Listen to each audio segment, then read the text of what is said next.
Centerville community, there's excitement in the air over a new shopping complex that will bring over 100 retail outlets and restaurants into the area. It should also bring hordes of shoppers with a lot of cash to unload. This expansive renovation project is tied to the other projects down the road, such as the intermodal train station and the recent enhancement of the Bill Ball Plaza. Restoring historic buildings such as Centerville's train depot and Fremont's first movie theater are focal points in the overall redevelopment plan. The train depot will accommodate the influx of shoppers as they will walk from the station through the graveyard to the new marketplace. A lot of people have compared it to kind of a mini Santana Row. I don't know about that, but insofar as the development, it is a mixed-use development. We've got 110 townhomes on top, the 60,000 or so square feet of retail on the bottom, and we're just anxious for it to happen here in Centerville.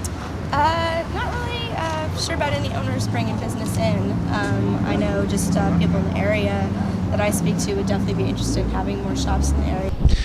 Now what's interesting is that the group that developed Santana Row here in San Jose is also the organization that is going to develop Fremont's Centerville project.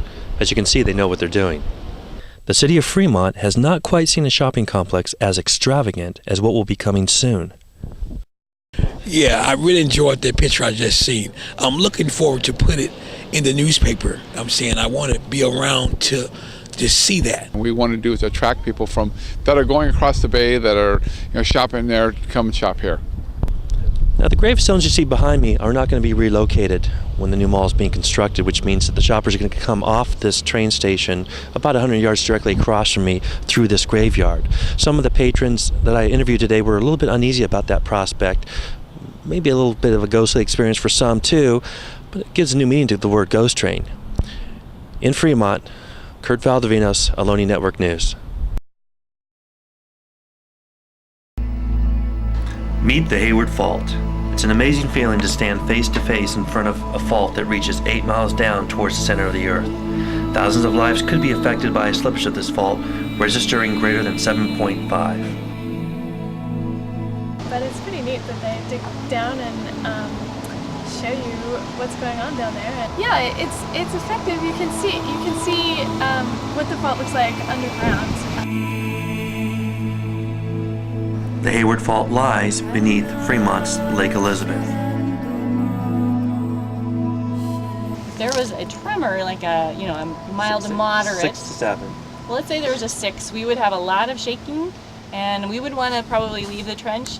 It shouldn't collapse or anything, but if there was a magnitude 7 earthquake, like in 1868, this wall will move 3 feet to the north. The earthquakes along the fault here happen about every 150 years, and 1868 is our last one here, and so it's been 138 years.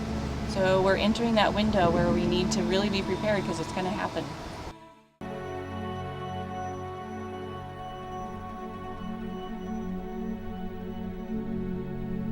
This fault has experienced many earthquakes. This is the only trench across the fault that I've personally seen. I've read several studies that deal with trenching across the fault, but I've never had the opportunity to go out and actually see one. Yeah. A lot of people come through. She said 1,800 the first week and then 600 today.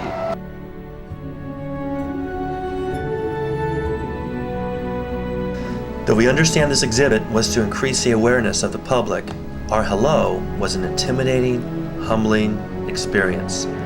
Unfortunately, public interest still has a way to go, which is evident by the fact that these USGS employees that helped to implement this project were recently laid off.